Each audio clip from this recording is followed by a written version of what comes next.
I am the first girl. Yeah. You know. So when you insult a girl, please no. I told them, if you talk badly about a girl, please no. You have insulted your mother. Imagine a 16-year-old girl. She's already fully developed.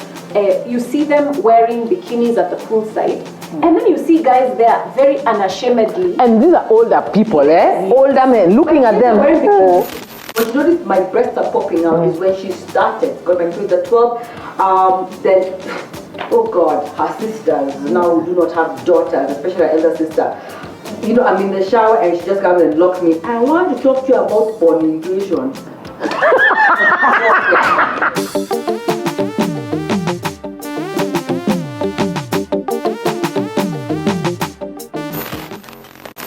Hey guys, welcome to KalekyeMumo Live and Uncut. And yes, this is our last segment on this series of sex education and misconceptions. Utajua ujui. Ladies, we've talked about how we grew up, the things we experienced through our teen years, our 20s and 30s before we got to actually know a lot of stuff about our whole sexuality, our reproductive health. So I want each of you to tell us what you would tell your 20-year-old self now with what you know, what you've learned, where you are now. At 20, there are things that you were either doing or worrying about that you wish somebody told you something. What would you tell yourself? Yeah? Today, I keep telling my children, the one thing I'll tell them is go to campus and study. Yeah? Because I think we spent a lot of our campus life going out, going to the club, partying. So that's what I'll tell my 20. I'll just tell them, you know, take it. Everything has its moment. But wasn't that what your parents told you? No. They didn't tell you go and study? My parents, we didn't discuss university. I think in their minds they knew this chick will go and she'll come back with a degree anyway. I don't think that was... Hey, lucky you. I don't think you are sure this is not happening. Yeah. And then also, I'm from... No, they were not. That's what I'm sure they were not thinking. But I was a very strict background family. Yeah. So of course for me, I was now clubbing and, you know, having a to be time free. of my life, you know, having a good time. But I think it's just understanding that it's never that serious. Okay. I think a lot of us in campus, we did things too quickly, and some decisions we made were just not, they were not made at the right time. I think people could have waited a little bit longer. Yeah. So I think that because of all the hype, all the, you know, it's actually, the word is a hedonistic lifestyle. That's the one. Where you're just, you know, it's the party after party after party. You know, and I think for me that'd be the one thing. Then the second thing is that I think I would have wanted to have these kind of conversations then. Yeah.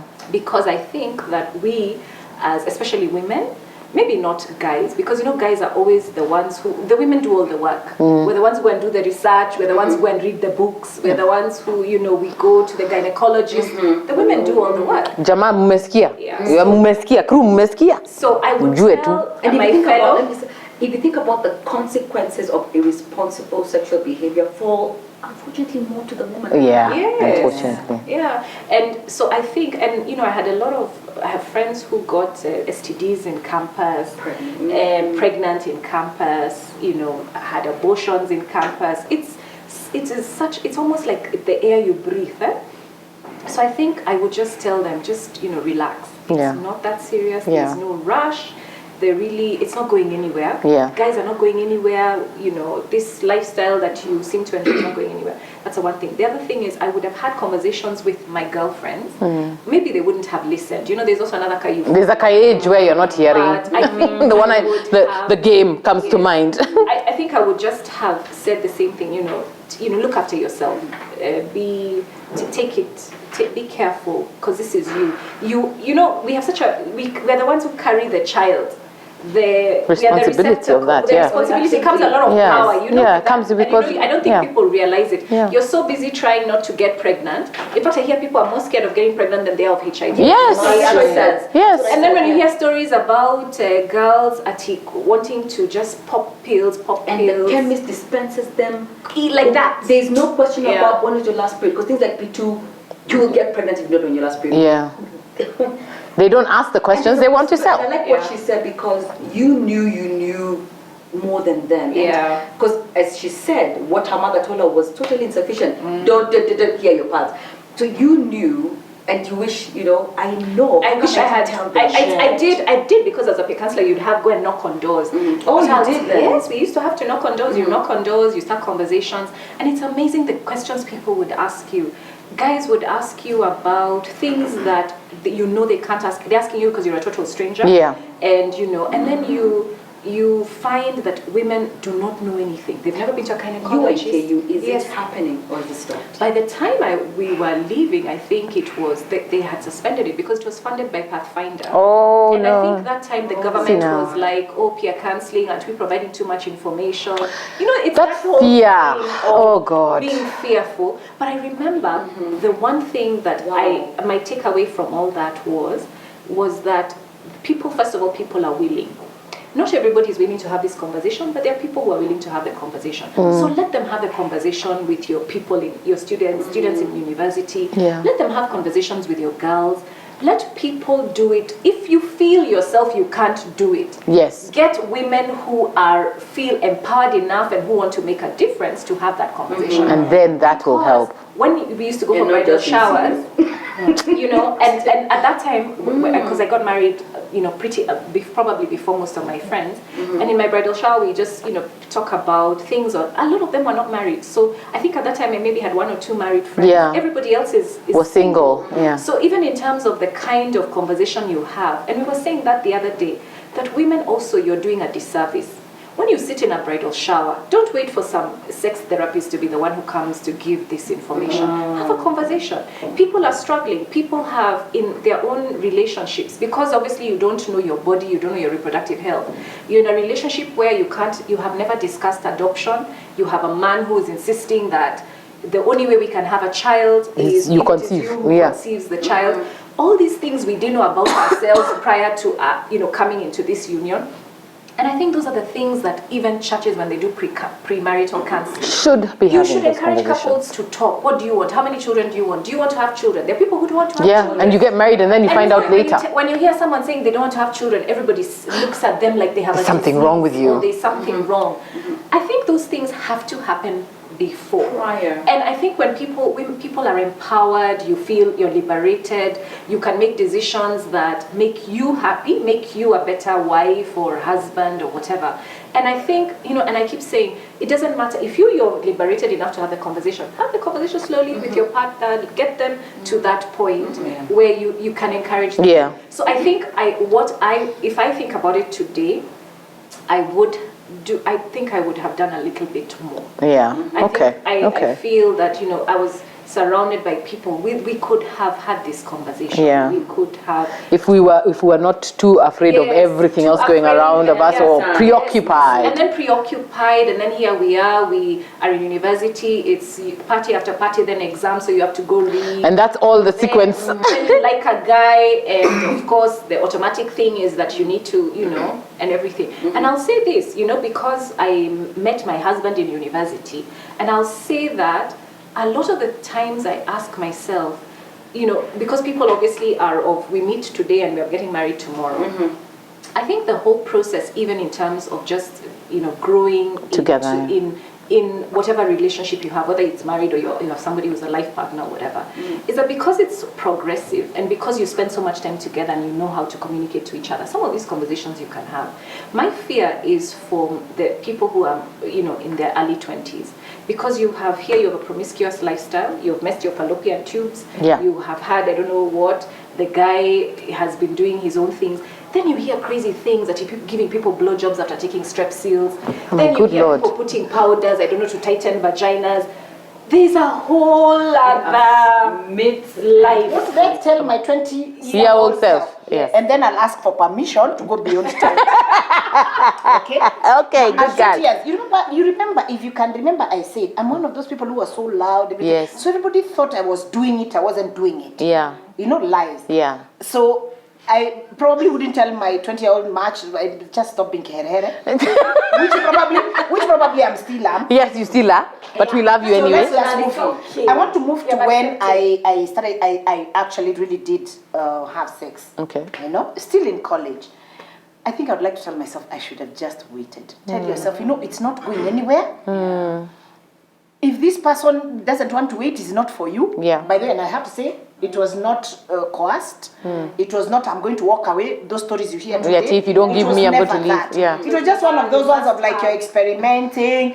Then when it starts, you thought, oh Lord, I've gone too far. Oh Lord, what have I gotten? Oh Lord. And that's another show. That's another show. But I'll tell myself, wait. No, mine was with Kama Findio Kama Dilama. I'm sure that guy regretted. Because you scared the living daylights out of him. You scared this little girl. Eh? And don't forget your age mates, so probably he was scared. He was also, he probably But my fear and how I got scared and my reaction spoiled the whole thing. Maybe that's why it's, tell myself, wait. Until I'm emotionally ready, mature enough to understand what I'm getting into. Is this the person first and foremost that I even want to have this kind of relationship with? And just say, you know what? Tell myself, sex is overrated. It is so overrated, and it is so sad that even now, with even this fake sex therapists, they're even overrating it even more. So I've just told myself to wait. Okay. It's not going anywhere. I like that. Wait. I like that. Daktari, umefikiria? I'm sure you have found. You have found what you tell yourself. Would you like me to help you? I can give you. I know. If you allow Wabi to give you tips. Old experience. We don't want those ones. For 20. Where were you? What was happening? 20. I still remember the day I mean 20s. It doesn't have to be 20-year-old. 20s. Yeah. So where were you? That's when I lost my virginity. February 14, 1998. Peru, red light. What? Where? And I remember he kept asking, "Are you sure? Are you sure?" Well, that's nice though. Sure. Yeah. Do you want to do this? Are you sure? And I was like, get on with it. let me tell you now, the dumbest idea in my head was this Y2K thing. So I had this thing of Jesus will come before I have You're kidding me. The world is ending. So you must have this thing. All that thing about nobody knows what's going to happen during The year 2000. Yes. And I just had this thing, and then I'm going to go to heaven. It's just foolishness. And I don't know. I need to know what this thing is before the world comes. So now, before judgment there were day, a lot of nonsense going on around. What the year 2000 is the year of our Lord. Right. Yeah. Sex and Lord in the same sentence. And I think so you didn't want to be a virgin when the Lord comes? That is just, bizarre. It's like the opposite. I want to be friends as I'm asking for. And then the other thing is, I would, of course, before sex, there's, the heavy petting and blah, and I would say, even like you. No. Wait, stop. It's okay. Then I'm not like, I go back, I claw him. Then he's like, are you sure? Yeah, I'm sure. Then go back again. This thing took 3 days. I give up. Like you, when it happened, I was like, whoa. Oh my God. 3 days, And Tindi. the mission was, how has God cheeky? It was like a workshop. Yeah, it was like a workshop. And my first question was, first I remembered my mom saying, you're now dirty, you're now responsible, this guy is bad, it was your, of course, all those words. You who made me do this. And then the other thing of, how does the Lord withhold such pleasure from people? Artists is bad, fornication is bad. Mungu. Only a doctor can. Only a doctor can talk like that. How do you want people to wait until marriage? When is this marriage coming? Boyfriend was a Muslim, so I'm not gonna slim. There were mixed emotions of, I've done this, and what the hell have I done? And then my mom's voice. And Jesus is coming. And Jesus is coming. Please. After that, I'm saying the guy, That's too much drama. So now I'm there, Jesus, forgive me for this sin. These are sins of commission. Yeah. I'm sorry. And I'm saying, I wish I waited because the guilt after that. It was my heavy. mom's voice rang in my head. Yeah. Rang in my head. Yeah. And then I think, if I take it now from a spiritual point of view, it did affect my relationship with God, which affected my spirituality, which affects every other aspect. Then the day I got a pregnancy scare, that's when I was like, never again. I'm not doing this again. Never. Because the first thing he did was, almost like he changed. Like, I'll get a doctor, we can sort this out. You're thinking, what? Thank God. The same minute felt that I was like, I think that calm. You know, and it was, but yeah. I But then it told you so much because, like, what? I'm not ready for this. All the time. Yeah. Like you, wait, because who was I going to? And my mother had initial scare was, if you get a baby, you will carry it, and I'm not raising it, neither are you. So she's telling me she's going to give her that baby. You will never see your baby. Instilling the fear or whatever. Yeah. So I would have waited, because when I got the pregnancy scare was like, I'm not ready for this. And it's funny, I got I got afraid I was pregnant, but I was on contraception. So but I forgot I was on contraception. Yeah. Prophylaxis. So when I think about the scares, because you know those who get pregnancy when they're married, say, Tindi, hi, Dr. Kakuti, I'm pregnant. I'm like, okay, I'm not ready, but to Osana, I'm saying, compared to those who get pregnant when the guy hasn't given you a commitment, you're not married. The fear they have It's very much. If you're not ready for those consequences, those thoughts, those... You can't do it. Just wait. I am 42 and I'm still thinking, am I ready? When I meet a guy, if you're not looking like you're seriously considering getting into something serious, me, I'm already... I'm out. What's up? Yeah, and I'm like, what do you want? And apparently that puts men off, because they're like, see, you just relax, we find out where this is going. And I'm like, bruh. And it doesn't work. But don't you think that comes because you're not 20 anymore? But I've been like that all along. Yeah. I've been like that since I was in my 20s. That's the problem. So you have to settle down in your 20s? When I turned 25, ladies, I cried and was miserable. Why? I was not married. Oh, okay. Now that was the opposite. I used to say, if me get married, never. In fact, I remember telling my friends, if I ever come to you, I tell you I'm getting married, please slap me. So when I turned 30, 18 years ago, I'm 48. Yeah. When I told the chick I'm getting married, that's what you told us to do. Yes, I've kept the friends for very long. She slapped you. She slapped me because I said I never ever wanted to get married. Never ever. Why? It was just I never wanted. Do you know there are times I would ask my husband, by the way, I knew him since we were in school. Yeah. High school. Yeah. So that's Yanni, what did you tell me? Mpaka I agreed. You asked your husband. Yeah, what did you tell me? I agreed. Because I never ever wanted to get married. I wanted to come back to your story. Unlike you who said that life was party after party, I thank God my life was party after party. Yeah. Because I think that's what made me who I am today. Yeah. Mimi nilimaliza, I told you I used to hang Monday to Monday. Yeah. With my weekend back. Yeah. I did it so much that today you tell me to come out of my house. It's a lie. It is so and so's birthday, it is whose anniversary. I don't think I could have, if I didn't do it and it came at a different age after 30, I think I would have been a mess. I thank God I was party after party. And you finished. And then mudomo kubwa. So I think guys also used to be very scared of me. This was not like a chick who could just cheat and exactly. I was not those to me. Yeah. Me first, you tell me, Siju, you're doing it because I'll tell all your friends. This guy is trying to katia me now. But you guys watch your friend. Watch your friend. You can tune me. So what's that kind of a chick? So any guy who was serious had to be a man worth his salt. Because he's gonna have to deal. I didn't have woosies. I did not have woosies around me. Let me tell you. And for me, I am glad I was a party after party chick. Because it defined who I am today. Yeah. By the time I decided I've left this, I'm going towards Jesus. Let me tell you, I've done it. I told somebody, Girl is talking stories. I told, imagine there's nothing you'll tell me that is going to surprise me that you have done. Because probably I've done it.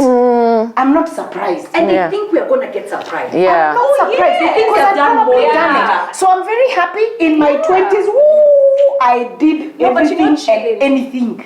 I did it. I am who I am today because of the mistakes I made. Yeah. Because of how I wasted, I wish I could have studied more. Yeah. I wasted my life. Yeah. I could have studied well. I got money too early. Yeah. So again, that became too exciting. Why should I go back to school? Yeah. Then I partied and they taught, my mistakes taught me so much. Yeah. From the bad boys who are so exciting to the good boys who are boring. It taught me so much. Yeah. Oh my God. It taught me so much. And I really thank God it happened at that point in my life. The only thing I can thank God is that half of what we did, if I think chicks did today, with all the HIV, I don't know, I think they'd be dead.